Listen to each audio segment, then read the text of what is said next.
사랑하는 성도 여러분, 주님의 이름으로 평안을 전합니다. 우리의 삶은 수많은 만남과 관계 속에서 이루어집니다. 가족, 친구, 동료, 그리고 교회 공동체 안의 형제자매에 이르기까지 우리는 관계를 통해 기쁨을 얻고 때로는 아픔을 겪으며 신앙의 성장을 이루어갑니다. 올바른 믿음 생활을 하는 것만큼이나 우리 주변의 사람들과 건강하고 아름다운 관계를 맺는 것은 그리스도인의 중요한 사명입니다. 하지만 우리가 무심코 맺고 있는 관계 중에 하나님께서 보시기에 심히 안타까워하시고 심지어 미워하신다고까지 표현할 정도로 멀리해야 할 관계가 있다는 사실을 알고 계신가요? 오늘 이 귀한 말씀을 듣기 전에 잠시 시간을 내어 구독과 좋아요를 눌러주시면 하나님의 은혜가 더 널리 퍼져나가는 귀한 사역에 동참하시게 됩니다. 여러분의 작은 손길이 누군가에게는 절실한 영적 깨달음을 주는 통로가 될 수 있습니다. 주님의 이름으로 축복합니다. 오늘은 성경 말씀을 바탕으로 하나님께서 가장 마음 아파하시며 우리에게 피하라고 경고하시는 인간관계의 5가지 특징에 대해 깊이 묵상해 보고자 합니다. 이 시간 혹시 나의 삶 속에 이런 모습은 없었는지, 내 주변에 나를 영적으로 병들게 하는 관계는 없는지 스스로를 정직하게 돌아보는 은혜의 시간이 되기를 소망합니다.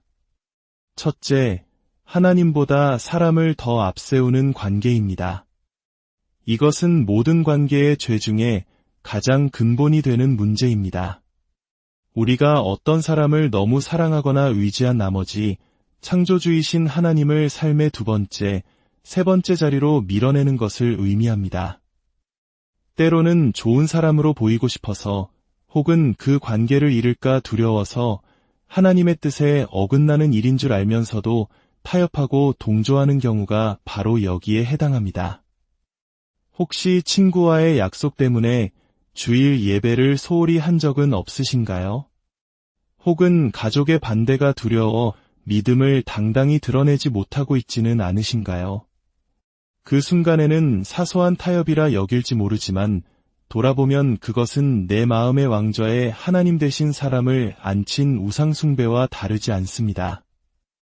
하나님께서는 출애굽기 20장에서 스스로를 질투하는 하나님이라고 소개하셨습니다. 이는 우리가 하나님보다 다른 무언가를 더 사랑하고 의지하는 것을 결코 원치 않으신다는 강력한 사랑의 표현입니다. 심지어 예수님께서는 부모나 자녀라도 주님보다 더 사랑하면 합당치 않다고 말씀하셨습니다. 왜냐하면 하나님만이 우리의 영원한 생명의 근원이시며 우리 삶의 유일한 주인이시기 때문입니다. 성경 속 아합 왕의 이야기는 우리에게 큰 교훈을 줍니다.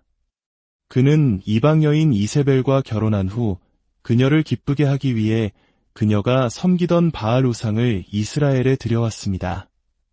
한 사람과의 관계를 하나님과의 관계보다 우선시한 결과 이스라엘 전역에는 끔찍한 재앙이 임했습니다.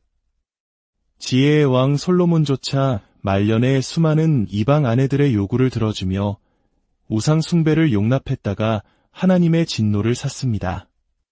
사랑하는 성도 여러분, 지금 당신의 삶에서 하나님보다 더 중요하게 여기는 관계가 있다면 그 관계는 아무리 달콤해 보여도 결국 내 영혼을 갉아먹는 독이 됩니다. 사람을 사랑하고 섬기는 것은 마땅한 일이지만 그 어떤 관계도 하나님과의 관계를 넘어설 수는 없습니다. 모든 건강한 관계의 시작은 하나님을 내 삶의 최우선 순위에 두는 것임을 반드시 기억하시길 바랍니다. 둘째, 끊임없는 분쟁과 갈등을 일으키는 관계입니다. 만나기만 하면 마음의 평안은 사라지고 불편함과 다툼, 험담과 이간질이 가득한 관계를 말합니다. 주변을 둘러보면 유독 다른 사람의 험담을 즐기고 편을 가르며 공동체의 화평을 깨뜨리는 사람이 있습니다. 이런 사람과 가까이 지내다 보면 나도 모르는 사이에 부정적인 말에 물들고 남을 판단하는 죄에 동참하게 되며 결국 영혼의 깊은 침체를 겪게 됩니다. 하나님은 화평의 하나님이십니다. 예수님께서도 화평하게 하는 자는 복이 있나니 그들이 하나님의 아들이라 일컬음을 받을 것이미요 라고 말씀하시며 우리에게 피스메이커의 삶을 가르치셨습니다. 그런데 누군가 끊임없이 불화의 씨앗을 뿌린다면 이는 하나님의 성품과 뜻을 정면으로 거스르는 행동입니다. 잠언 6장에는 여호와께서 미워하시는 것, 곧 그의 마음에 싫어하시는 것 67가지를 언급하며 그중 하나로 형제 사이를 이간하는 자아를 분명히 지목합니다. 이는 하나님께서 공동체의 연합과 사랑을 깨뜨리는 행위를 얼마나 혐오하시는지를 보여줍니다. 작은 말 한마디가 가정을 무너뜨리고 교회 공동체에 큰 시험을 가져올 수 있습니다.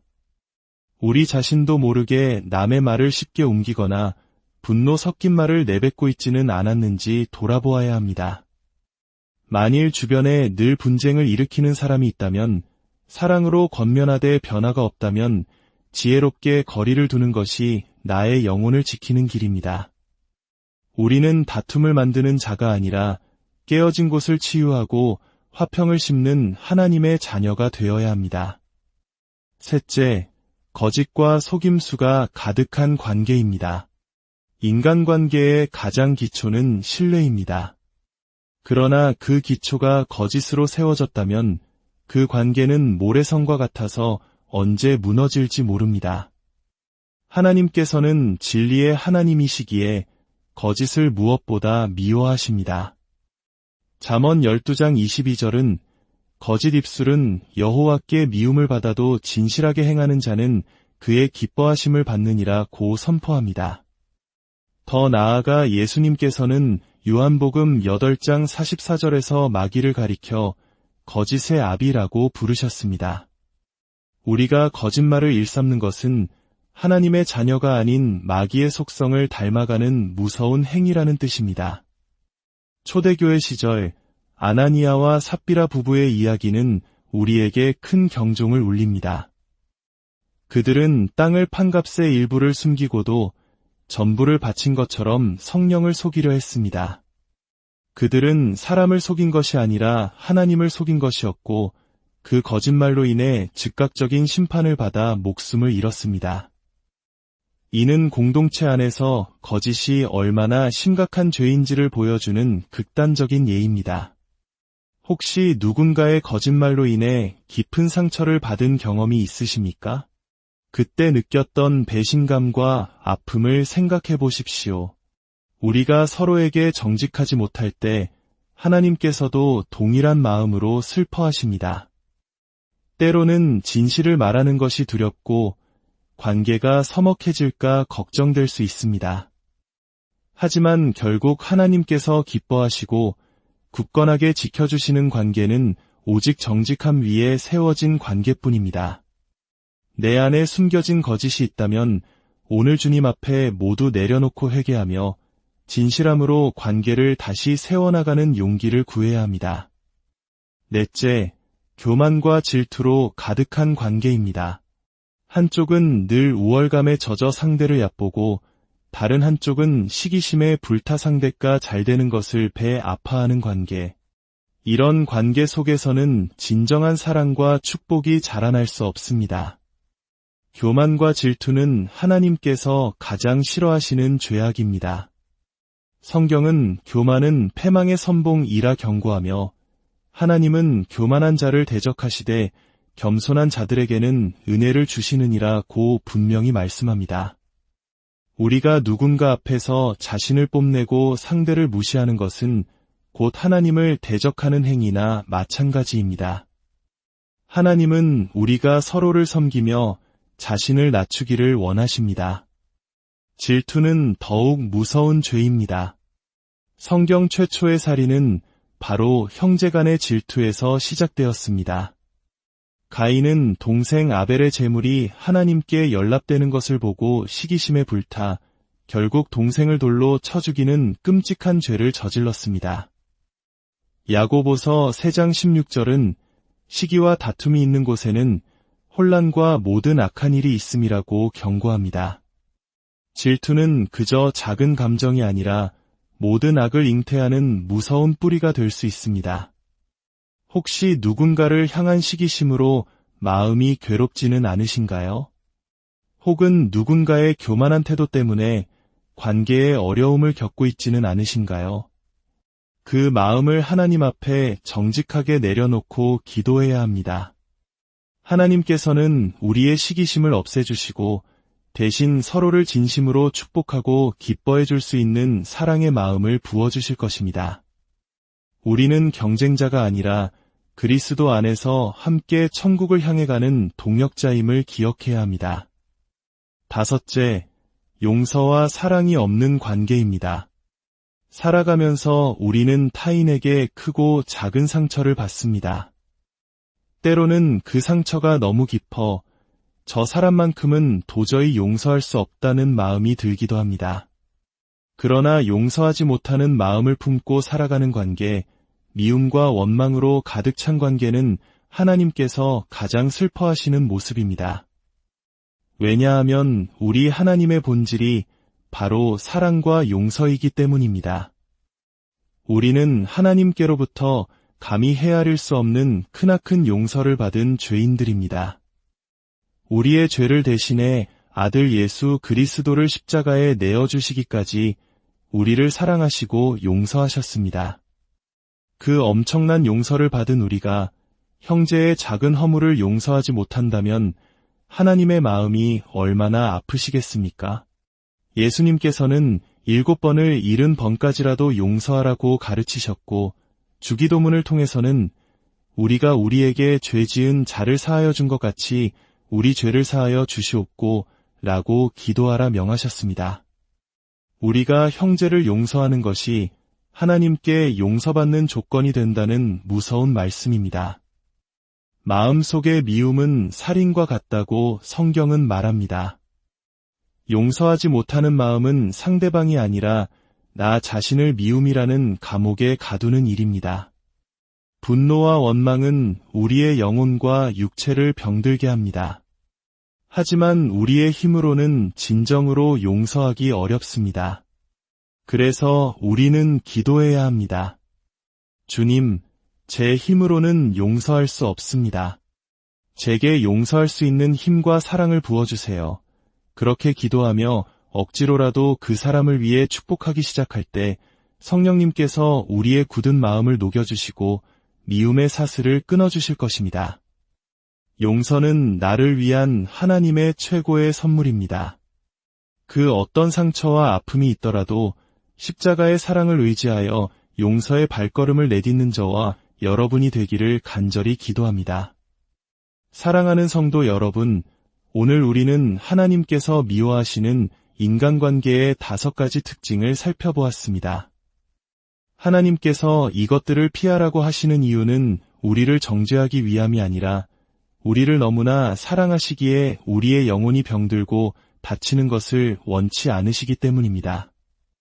이제 말씀을 맺겠습니다. 혹시 오늘 말씀을 들으며 마음에 찔림이 있었던 관계가 떠오르셨나요? 그렇다면 이제 돌이키면 됩니다. 하나님께서는 우리가 회개하고 돌아오기를 언제나 기다리고 계십니다. 끊어내야 할 관계가 있다면 지혜를 구하며 용기 내어 정리하고 내가 고쳐야 할 태도가 있다면 주님 앞에 눈물로 회개합시다.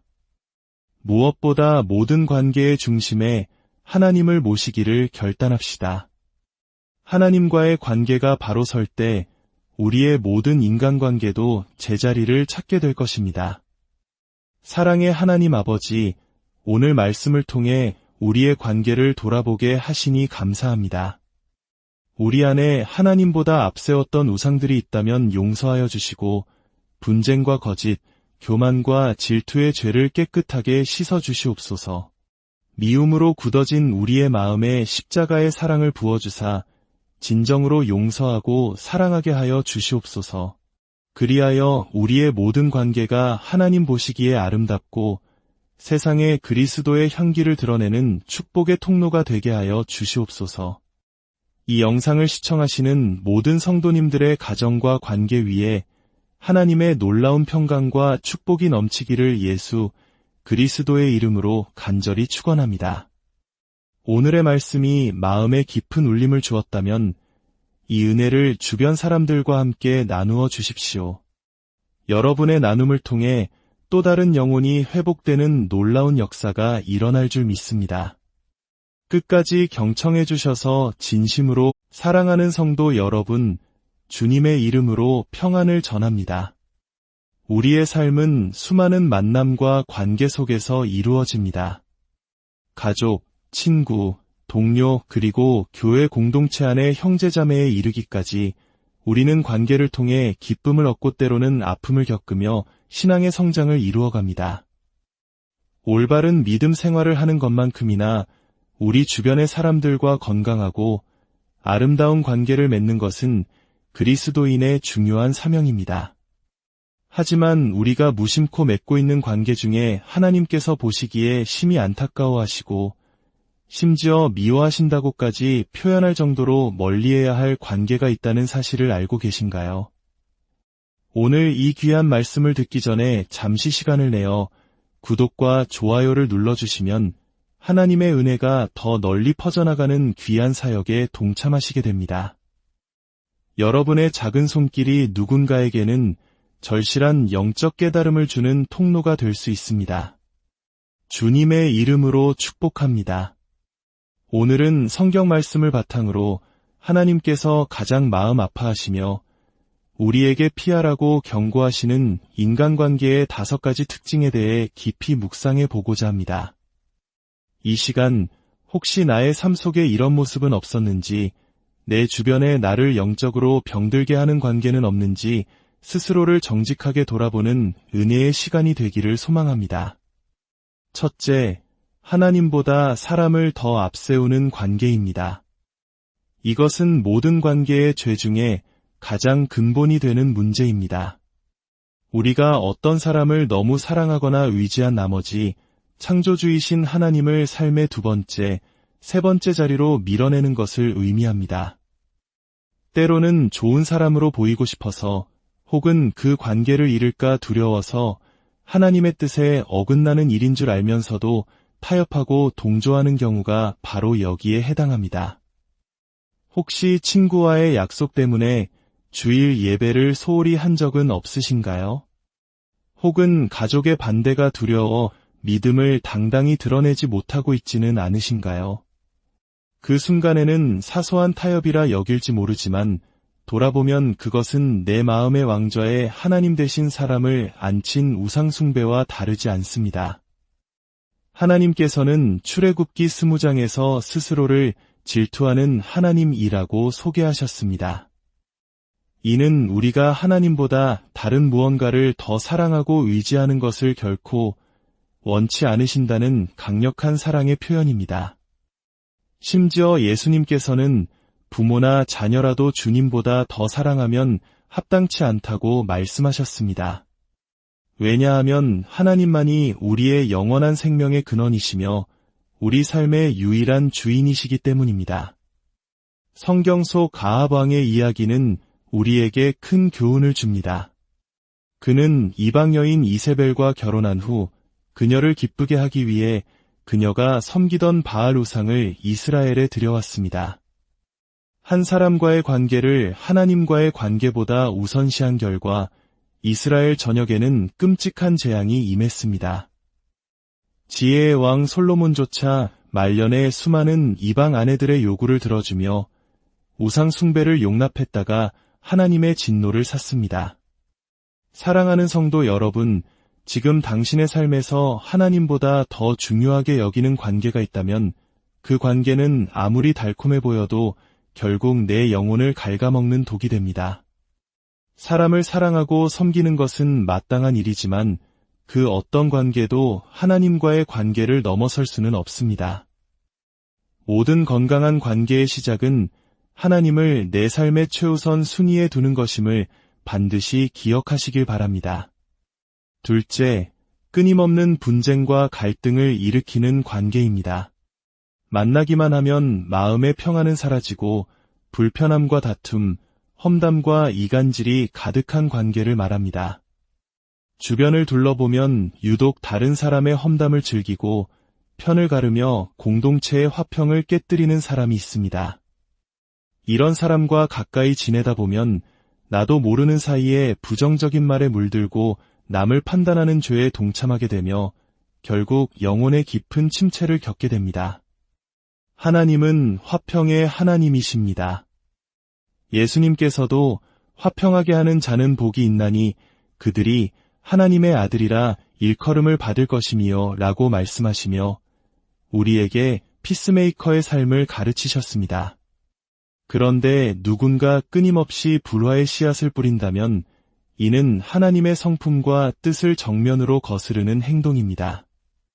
잠언 6장에는 여호와께서 미워하시는 것, 곧 그의 마음에 싫어하시는 것 67가지를 언급하며 그중 하나로 형제 사이를 이간하는 자아를 분명히 지목합니다. 이는 하나님께서 공동체의 연합과 사랑을 깨뜨리는 행위를 얼마나 혐오하시는지를 보여줍니다.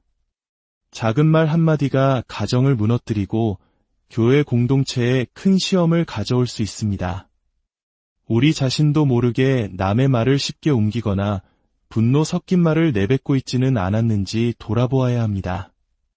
만일 주변에 늘 분쟁을 일으키는 사람이 있다면 사랑으로 권면하되 변화가 없다면 지혜롭게 거리를 두는 것이 나의 영혼을 지키는 길입니다.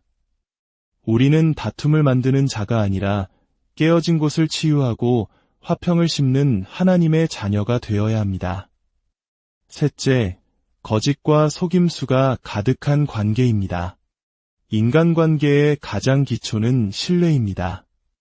그러나 그 기초가 거짓으로 세워졌다면 그 관계는 모래성과 같아서 언제 무너질지 모릅니다. 하나님께서는 진리의 하나님이시기에 거짓을 무엇보다 미워하십니다. 잠언 12장 22절은 거짓 입술은 여호와께 미움을 받아도 진실하게 행하는 자는 그의 기뻐하심을 받느니라 고 선포합니다. 더 나아가 예수님께서는 요한복음 8장 44절에서 마귀를 가리켜 거짓의 아비라고 부르셨습니다. 우리가 거짓말을 일삼는 것은 하나님의 자녀가 아닌 마귀의 속성을 닮아가는 무서운 행위라는 뜻입니다. 초대교회 시절 아나니아와 삽비라 부부의 이야기는 우리에게 큰 경종을 울립니다. 그들은 땅을 판 값의 일부를 숨기고도 전부를 바친 것처럼 성령을 속이려 했습니다. 그들은 사람을 속인 것이 아니라 하나님을 속인 것이었고 그 거짓말로 인해 즉각적인 심판을 받아 목숨을 잃었습니다. 이는 공동체 안에서 거짓이 얼마나 심각한 죄인지를 보여주는 극단적인 예입니다. 혹시 누군가의 거짓말로 인해 깊은 상처를 받은 경험이 있으십니까? 그때 느꼈던 배신감과 아픔을 생각해 보십시오. 우리가 서로에게 정직하지 못할 때 하나님께서도 동일한 마음으로 슬퍼하십니다. 때로는 진실을 말하는 것이 두렵고 관계가 서먹해질까 걱정될 수 있습니다. 하지만 결국 하나님께서 기뻐하시고 굳건하게 지켜주시는 관계는 오직 정직함 위에 세워진 관계뿐입니다. 내 안에 숨겨진 거짓이 있다면 오늘 주님 앞에 모두 내려놓고 회개하며 진실함으로 관계를 다시 세워나가는 용기를 구해야 합니다. 넷째, 교만과 질투로 가득한 관계입니다.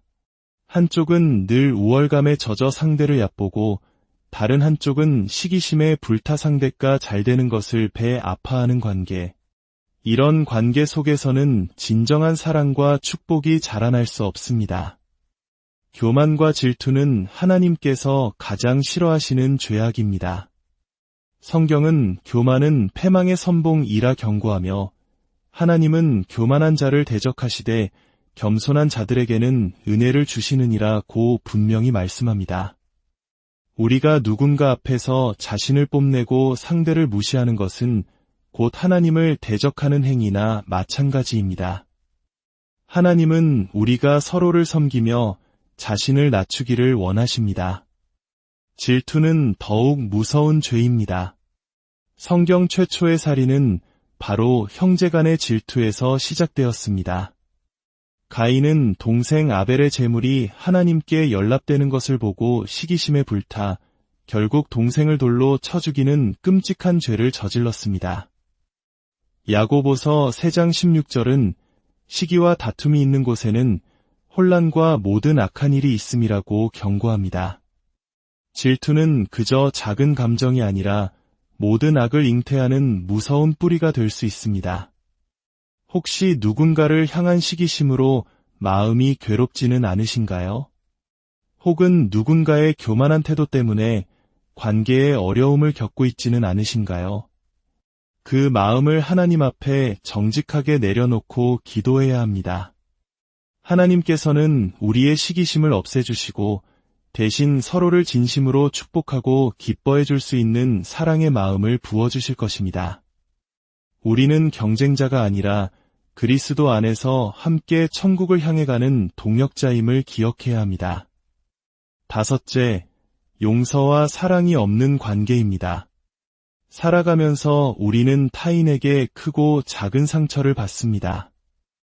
때로는 그 상처가 너무 깊어 저 사람만큼은 도저히 용서할 수 없다는 마음이 들기도 합니다. 그러나 용서하지 못하는 마음을 품고 살아가는 관계, 미움과 원망으로 가득 찬 관계는 하나님께서 가장 슬퍼하시는 모습입니다. 왜냐하면 우리 하나님의 본질이 바로 사랑과 용서이기 때문입니다. 우리는 하나님께로부터 감히 헤아릴 수 없는 크나큰 용서를 받은 죄인들입니다.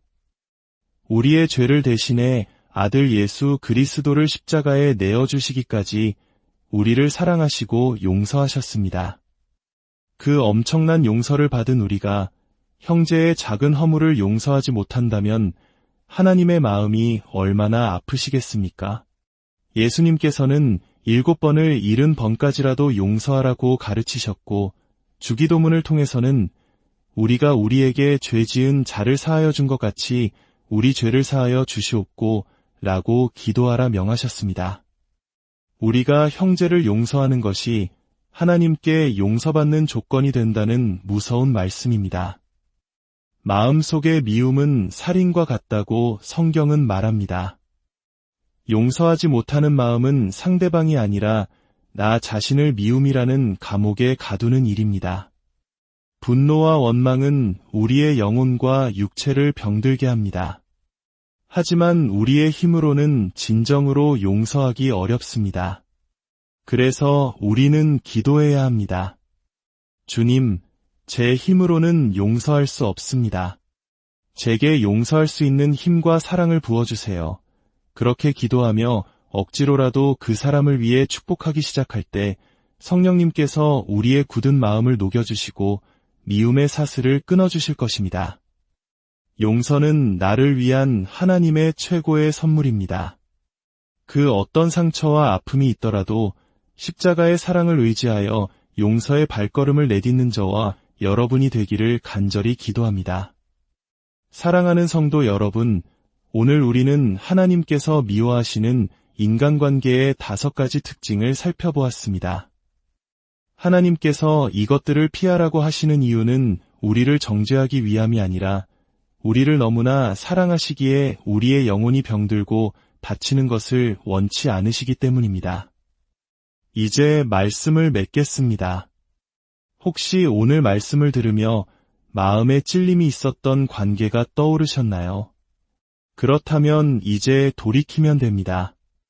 하나님께서는 우리가 회개하고 돌아오기를 언제나 기다리고 계십니다. 끊어내야 할 관계가 있다면 지혜를 구하며 용기 내어 정리하고 내가 고쳐야 할 태도가 있다면 주님 앞에 눈물로 회개합시다.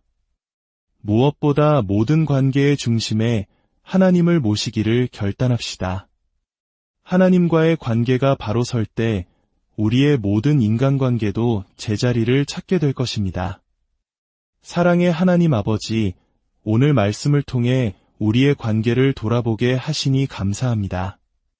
우리 안에 하나님보다 앞세웠던 우상들이 있다면 용서하여 주시고 분쟁과 거짓, 교만과 질투의 죄를 깨끗하게 씻어 주시옵소서. 미움으로 굳어진 우리의 마음에 십자가의 사랑을 부어주사 진정으로 용서하고 사랑하게 하여 주시옵소서. 그리하여 우리의 모든 관계가 하나님 보시기에 아름답고 세상에 그리스도의 향기를 드러내는 축복의 통로가 되게 하여 주시옵소서. 이 영상을 시청하시는 모든 성도님들의 가정과 관계 위에 하나님의 놀라운 평강과 축복이 넘치기를 예수 그리스도의 이름으로 간절히 축원합니다. 오늘의 말씀이 마음에 깊은 울림을 주었다면 이 은혜를 주변 사람들과 함께 나누어 주십시오. 여러분의 나눔을 통해 또 다른 영혼이 회복되는 놀라운 역사가 일어날 줄 믿습니다. 끝까지 경청해 주셔서 진심으로 사랑하는 성도 여러분, 주님의 이름으로 평안을 전합니다. 우리의 삶은 수많은 만남과 관계 속에서 이루어집니다.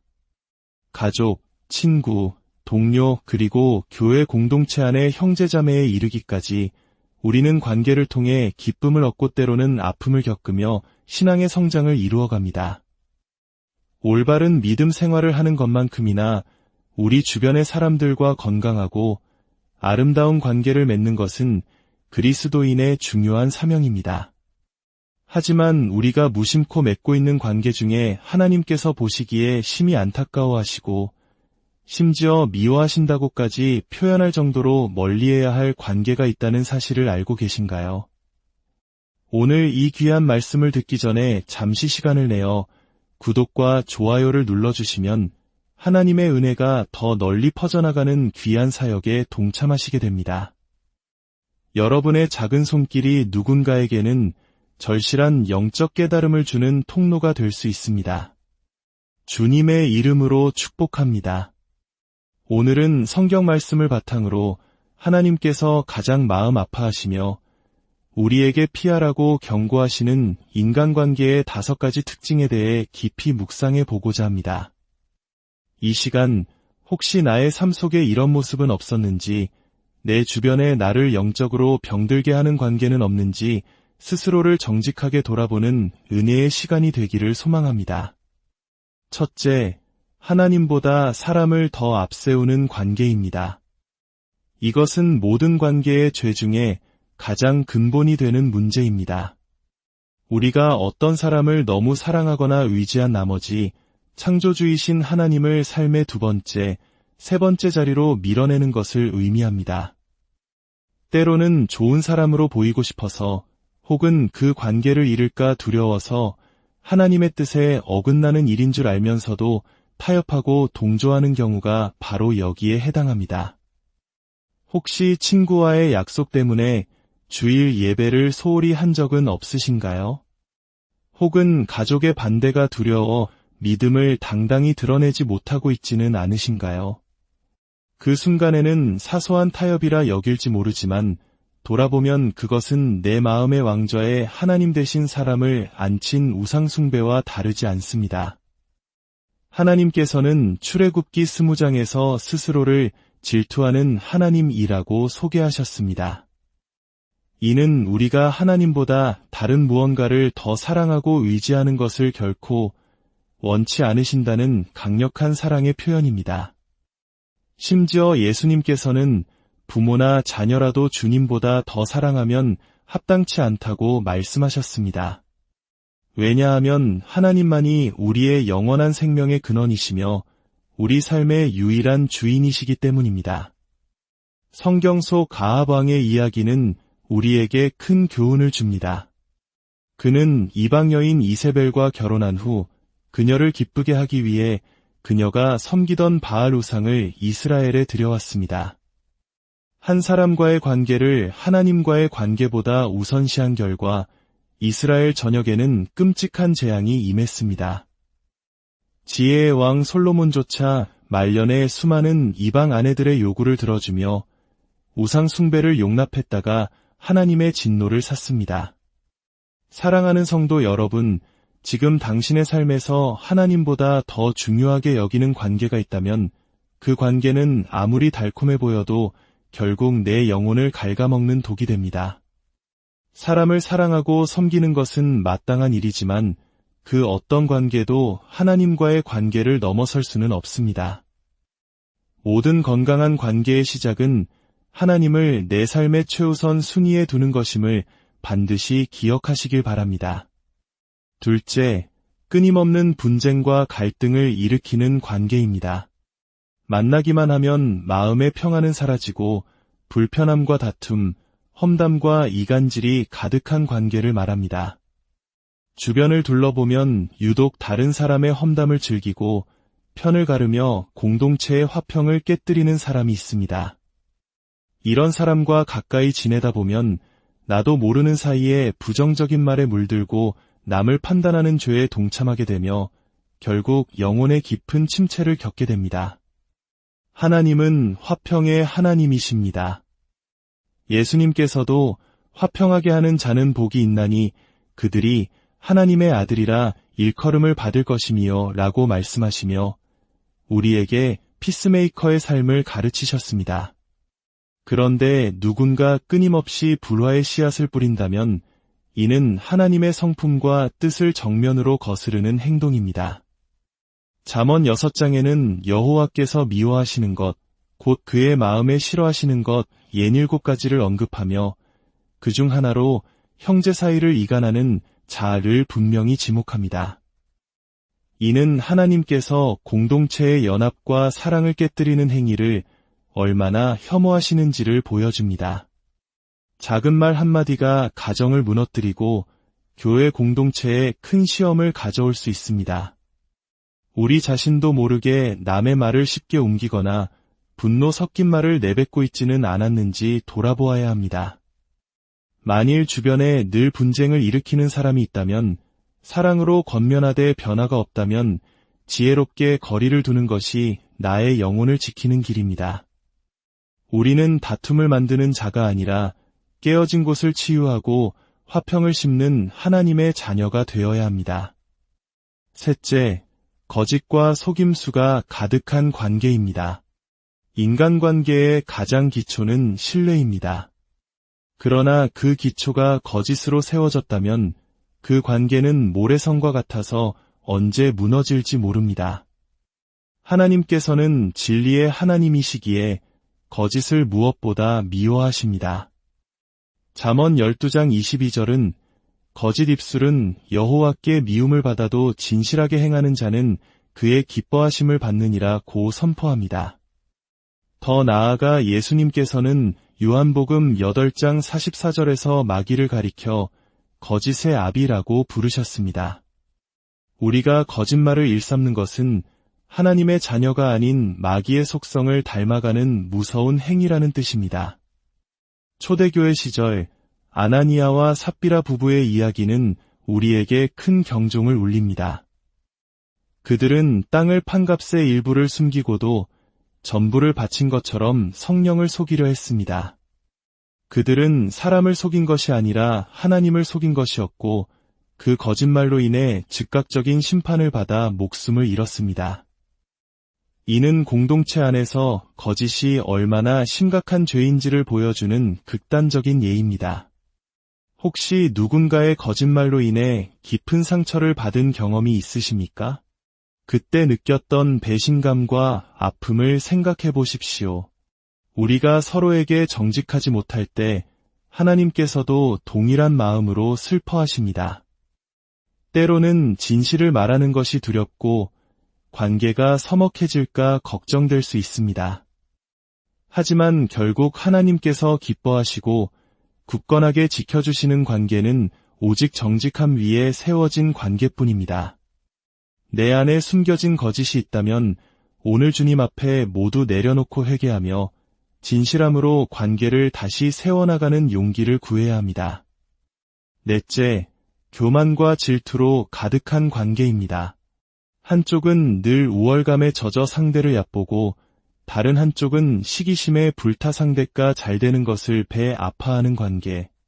이런 관계 속에서는 진정한 사랑과 축복이 자라날 수 없습니다. 교만과 질투는 하나님께서 가장 싫어하시는 죄악입니다. 성경은 교만은 패망의 선봉이라 경고하며 하나님은 교만한 자를 대적하시되 겸손한 자들에게는 은혜를 주시느니라 고 분명히 말씀합니다. 우리가 누군가 앞에서 자신을 뽐내고 상대를 무시하는 것은 곧 하나님을 대적하는 행위나 마찬가지입니다. 하나님은 우리가 서로를 섬기며 자신을 낮추기를 원하십니다. 질투는 더욱 무서운 죄입니다. 성경 최초의 살인은 바로 형제간의 질투에서 시작되었습니다. 가인은 동생 아벨의 제물이 하나님께 연락되는 것을 보고 시기심에 불타 결국 동생을 돌로 쳐 죽이는 끔찍한 죄를 저질렀습니다. 야고보서 3장 16절은 시기와 다툼이 있는 곳에는 혼란과 모든 악한 일이 있음이라고 경고합니다. 질투는 그저 작은 감정이 아니라 모든 악을 잉태하는 무서운 뿌리가 될 수 있습니다. 혹시 누군가를 향한 시기심으로 마음이 괴롭지는 않으신가요?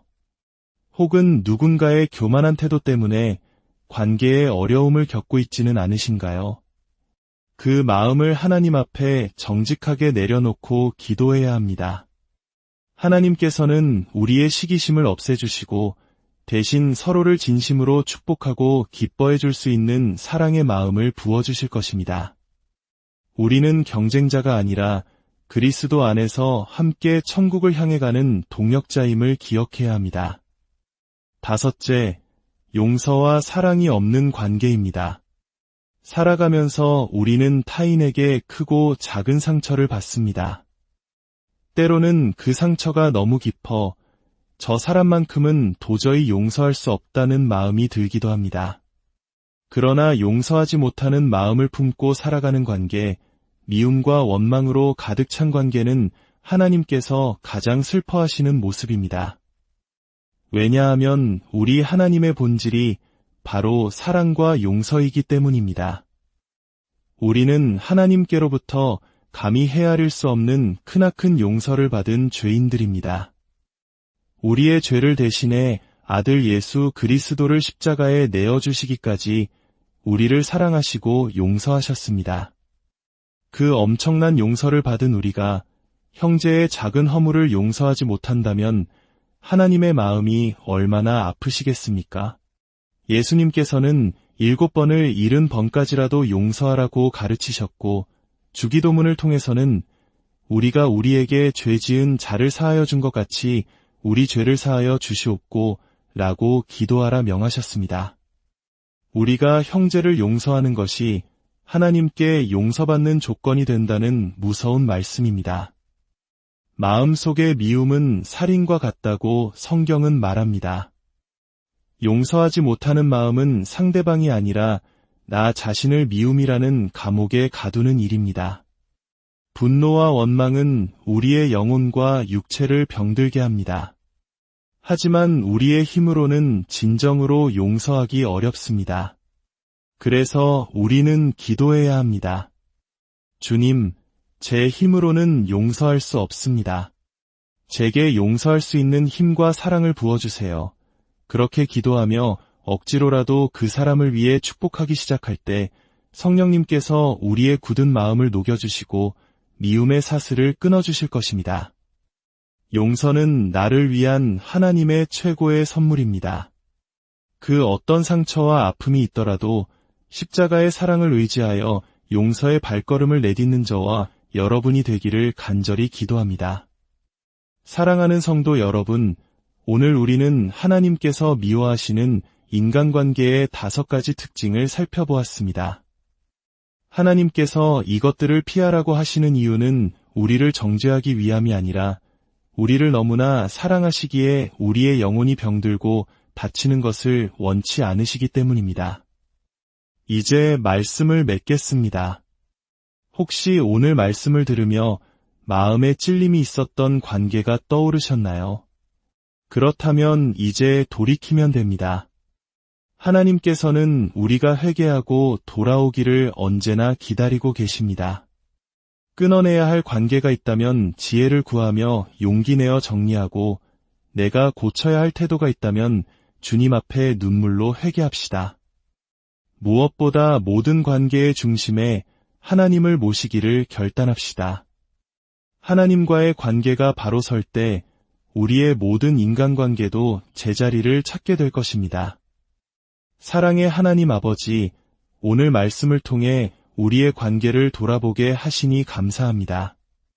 우리 안에 하나님보다 앞세웠던 우상들이 있다면 용서하여 주시고 분쟁과 거짓, 교만과 질투의 죄를 깨끗하게 씻어 주시옵소서. 미움으로 굳어진 우리의 마음에 십자가의 사랑을 부어주사 진정으로 용서하고 사랑하게 하여 주시옵소서. 그리하여 우리의 모든 관계가 하나님 보시기에 아름답고 세상에 그리스도의 향기를 드러내는 축복의 통로가 되게 하여 주시옵소서. 이 영상을 시청하시는 모든 성도님들의 가정과 관계 위에 하나님의 놀라운 평강과 축복이 넘치기를 예수 그리스도의 이름으로 간절히 축원합니다. 오늘의 말씀이 마음에 깊은 울림을 주었다면 이 은혜를 주변 사람들과 함께 나누어 주십시오. 여러분의 나눔을 통해 또 다른 영혼이 회복되는 놀라운 역사가 일어날 줄 믿습니다. 끝까지 경청해 주셔서 진심으로 사랑하는 성도 여러분, 주님의 이름으로 평안을 전합니다. 우리의 삶은 수많은 만남과 관계 속에서 이루어집니다. 가족, 친구, 동료 그리고 교회 공동체 안의 형제자매에 이르기까지 우리는 관계를 통해 기쁨을 얻고 때로는 아픔을 겪으며 신앙의 성장을 이루어갑니다. 올바른 믿음 생활을 하는 것만큼이나 우리 주변의 사람들과 건강하고 아름다운 관계를 맺는 것은 그리스도인의 중요한 사명입니다. 하지만 우리가 무심코 맺고 있는 관계 중에 하나님께서 보시기에 심히 안타까워하시고 심지어 미워하신다고까지 표현할 정도로 멀리해야 할 관계가 있다는 사실을 알고 계신가요? 오늘 이 귀한 말씀을 듣기 전에 잠시 시간을 내어 구독과 좋아요를 눌러주시면 하나님의 은혜가 더 널리 퍼져나가는 귀한 사역에 동참하시게 됩니다. 여러분의 작은 손길이 누군가에게는 절실한 영적 깨달음을 주는 통로가 될 수 있습니다. 주님의 이름으로 축복합니다. 오늘은 성경 말씀을 바탕으로 하나님께서 가장 마음 아파하시며 우리에게 피하라고 경고하시는 인간관계의 5가지 특징에 대해 깊이 묵상해 보고자 합니다. 이 시간 혹시 나의 삶 속에 이런 모습은 없었는지, 내 주변에 나를 영적으로 병들게 하는 관계는 없는지 스스로를 정직하게 돌아보는 은혜의 시간이 되기를 소망합니다. 첫째, 하나님보다 사람을 더 앞세우는 관계입니다. 이것은 모든 관계의 죄 중에 가장 근본이 되는 문제입니다. 우리가 어떤 사람을 너무 사랑하거나 의지한 나머지 창조주이신 하나님을 삶의 2번째, 3번째 자리로 밀어내는 것을 의미합니다. 때로는 좋은 사람으로 보이고 싶어서 혹은 그 관계를 잃을까 두려워서 하나님의 뜻에 어긋나는 일인 줄 알면서도 타협하고 동조하는 경우가 바로 여기에 해당합니다. 혹시 친구와의 약속 때문에 주일 예배를 소홀히 한 적은 없으신가요? 혹은 가족의 반대가 두려워 믿음을 당당히 드러내지 못하고 있지는 않으신가요? 그 순간에는 사소한 타협이라 여길지 모르지만 돌아보면 그것은 내 마음의 왕좌에 하나님 되신 사람을 앉힌 우상숭배와 다르지 않습니다. 하나님께서는 출애굽기 20장에서 스스로를 질투하는 하나님이라고 소개하셨습니다. 이는 우리가 하나님보다 다른 무언가를 더 사랑하고 의지하는 것을 결코 원치 않으신다는 강력한 사랑의 표현입니다. 심지어 예수님께서는 부모나 자녀라도 주님보다 더 사랑하면 합당치 않다고 말씀하셨습니다. 왜냐하면 하나님만이 우리의 영원한 생명의 근원이시며 우리 삶의 유일한 주인이시기 때문입니다. 성경 속 아합 왕의 이야기는 우리에게 큰 교훈을 줍니다. 그는 이방 여인 이세벨과 결혼한 후 그녀를 기쁘게 하기 위해 그녀가 섬기던 바알 우상을 이스라엘에 들여왔습니다. 한 사람과의 관계를 하나님과의 관계보다 우선시한 결과 이스라엘 전역에는 끔찍한 재앙이 임했습니다. 지혜의 왕 솔로몬조차 말년에 수많은 이방 아내들의 요구를 들어주며 우상 숭배를 용납했다가 하나님의 진노를 샀습니다. 사랑하는 성도 여러분, 지금 당신의 삶에서 하나님보다 더 중요하게 여기는 관계가 있다면 그 관계는 아무리 달콤해 보여도 결국 내 영혼을 갉아먹는 독이 됩니다. 사람을 사랑하고 섬기는 것은 마땅한 일이지만 그 어떤 관계도 하나님과의 관계를 넘어설 수는 없습니다. 모든 건강한 관계의 시작은 하나님을 내 삶의 최우선 순위에 두는 것임을 반드시 기억하시길 바랍니다. 둘째, 끊임없는 분쟁과 갈등을 일으키는 관계입니다. 만나기만 하면 마음의 평안은 사라지고 불편함과 다툼, 험담과 이간질이 가득한 관계를 말합니다. 주변을 둘러보면 유독 다른 사람의 험담을 즐기고 편을 가르며 공동체의 화평을 깨뜨리는 사람이 있습니다. 이런 사람과 가까이 지내다 보면 나도 모르는 사이에 부정적인 말에 물들고 남을 판단하는 죄에 동참하게 되며 결국 영혼의 깊은 침체를 겪게 됩니다. 하나님은 화평의 하나님이십니다. 예수님께서도 화평하게 하는 자는 복이 있나니 그들이 하나님의 아들이라 일컬음을 받을 것이미요 라고 말씀하시며 우리에게 피스메이커의 삶을 가르치셨습니다. 그런데 누군가 끊임없이 불화의 씨앗을 뿌린다면 이는 하나님의 성품과 뜻을 정면으로 거스르는 행동입니다. 잠언 6장에는 여호와께서 미워하시는 것, 곧 그의 마음에 싫어하시는 것 67가지를 언급하며 그중 하나로 형제 사이를 이간하는 자아를 분명히 지목합니다. 이는 하나님께서 공동체의 연합과 사랑을 깨뜨리는 행위를 얼마나 혐오하시는지를 보여줍니다. 작은 말 한마디가 가정을 무너뜨리고 교회 공동체에 큰 시험을 가져올 수 있습니다. 우리 자신도 모르게 남의 말을 쉽게 옮기거나 분노 섞인 말을 내뱉고 있지는 않았는지 돌아보아야 합니다. 만일 주변에 늘 분쟁을 일으키는 사람이 있다면 사랑으로 권면하되 변화가 없다면 지혜롭게 거리를 두는 것이 나의 영혼을 지키는 길입니다. 우리는 다툼을 만드는 자가 아니라 깨어진 곳을 치유하고 화평을 심는 하나님의 자녀가 되어야 합니다. 셋째, 거짓과 속임수가 가득한 관계입니다. 인간관계의 가장 기초는 신뢰입니다. 그러나 그 기초가 거짓으로 세워졌다면 그 관계는 모래성과 같아서 언제 무너질지 모릅니다. 하나님께서는 진리의 하나님이시기에 거짓을 무엇보다 미워하십니다. 잠언 12장 22절은 거짓 입술은 여호와께 미움을 받아도 진실하게 행하는 자는 그의 기뻐하심을 받느니라 고 선포합니다. 더 나아가 예수님께서는 요한복음 8장 44절에서 마귀를 가리켜 거짓의 아비라고 부르셨습니다. 우리가 거짓말을 일삼는 것은 하나님의 자녀가 아닌 마귀의 속성을 닮아가는 무서운 행위라는 뜻입니다. 초대교회 시절 아나니아와 삽비라 부부의 이야기는 우리에게 큰 경종을 울립니다. 그들은 땅을 판 값의 일부를 숨기고도 전부를 바친 것처럼 성령을 속이려 했습니다. 그들은 사람을 속인 것이 아니라 하나님을 속인 것이었고 그 거짓말로 인해 즉각적인 심판을 받아 목숨을 잃었습니다. 이는 공동체 안에서 거짓이 얼마나 심각한 죄인지를 보여주는 극단적인 예입니다. 혹시 누군가의 거짓말로 인해 깊은 상처를 받은 경험이 있으십니까? 그때 느꼈던 배신감과 아픔을 생각해 보십시오. 우리가 서로에게 정직하지 못할 때 하나님께서도 동일한 마음으로 슬퍼하십니다. 때로는 진실을 말하는 것이 두렵고 관계가 서먹해질까 걱정될 수 있습니다. 하지만 결국 하나님께서 기뻐하시고 굳건하게 지켜주시는 관계는 오직 정직함 위에 세워진 관계뿐입니다. 내 안에 숨겨진 거짓이 있다면 오늘 주님 앞에 모두 내려놓고 회개하며 진실함으로 관계를 다시 세워나가는 용기를 구해야 합니다. 넷째, 교만과 질투로 가득한 관계입니다. 한쪽은 늘 우월감에 젖어 상대를 얕보고 다른 한쪽은 시기심에 불타 상대가 잘 되는 것을 배 아파하는 관계.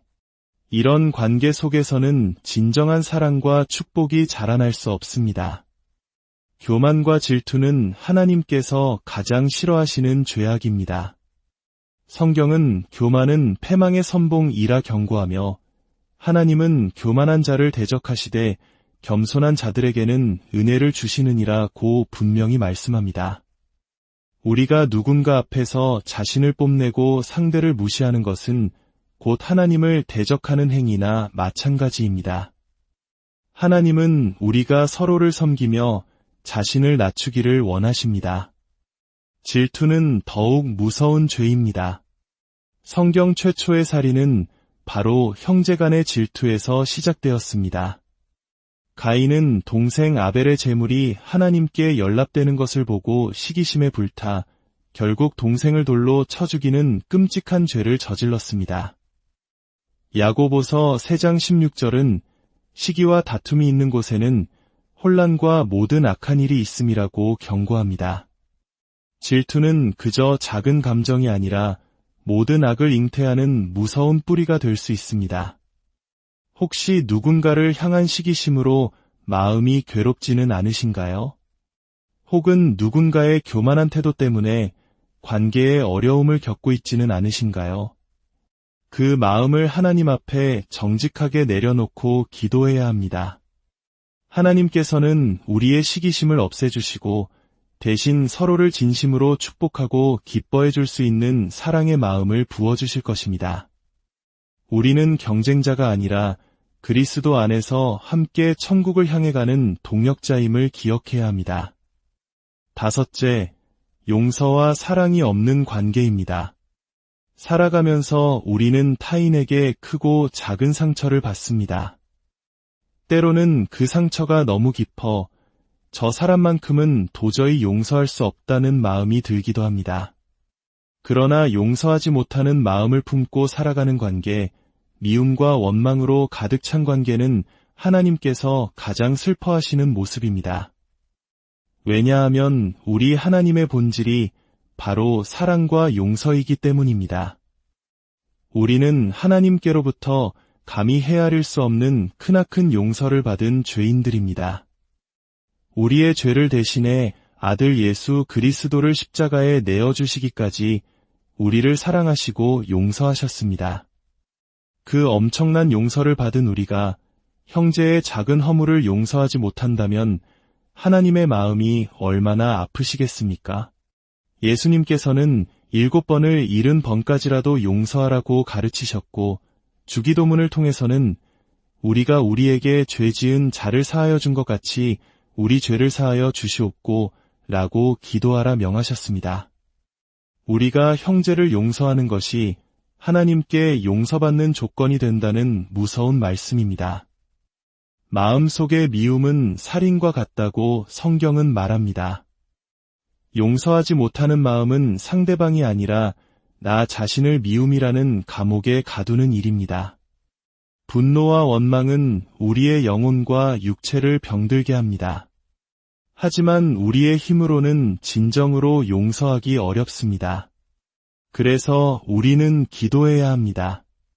주님, 제 힘으로는 용서할 수 없습니다. 제게 용서할 수 있는 힘과 사랑을 부어주세요.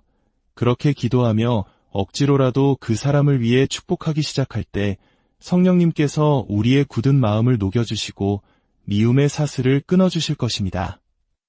용서는 나를 위한 하나님의 최고의 선물입니다. 그 어떤 상처와 아픔이 있더라도 십자가의 사랑을 의지하여 용서의 발걸음을 내딛는 저와 여러분이 되기를 간절히 기도합니다. 사랑하는 성도 여러분, 오늘 우리는 하나님께서 미워하시는 인간관계의 5가지 특징을 살펴보았습니다.